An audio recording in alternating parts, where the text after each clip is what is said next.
Okay, let's just roll, yes, without thinking too much. Peace and blessings, mabuhay. Ako po si Inang iNet Radio and this is Let's Talk Episode 1. Umpisahan na natin ang ating topic for today, for this episode.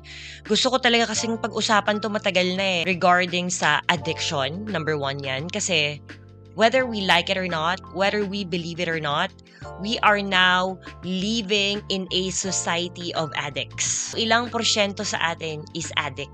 Akala kasi natin, pag sinabing addiction or addicts, para lang to sa mga taong gumagamit ng mga pinagbabawal na gamot at para sa mga taong merong, let's just say, sakit. Yes, uncontrollable na urge to do things. Kasi nga, naging habitual na.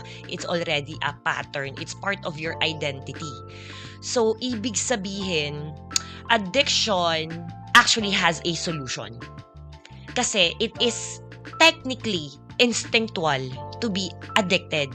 Ibig sabihin, it's part of the human psyche. We are designed and wired to get addicted.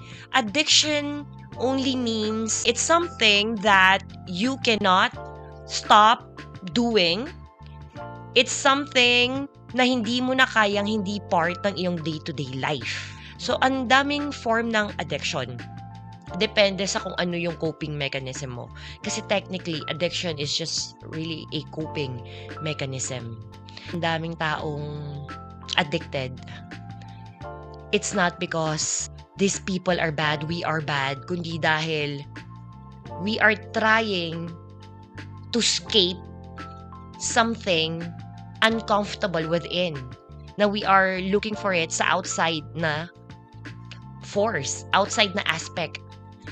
We want a hit of that dopamine always. Mga taong addicted sa trabaho. May mga taong addicted sa pera.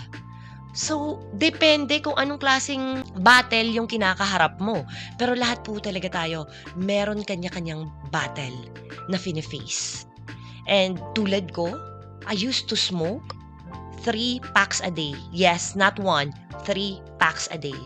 I drink heavily to the extent na alam mo siguro yung alcohol tolerance ko, sobrang taas. I don't even get drunk. Kahit umagahin pa tayo dyan. Everything is drugs. Food is drug. Sugar is drug, right? Sleeping pills, they are drugs. Depende sa kung anong misery ang meron ka within. Kasi ang naintindihan ko lang talaga dun sa addiction ko na yun is, nakakatulong sa akin yung Yossi para maibsan yung parang anxiousness, yes, na nararamdaman ko. Kaya patay sindi ako kasi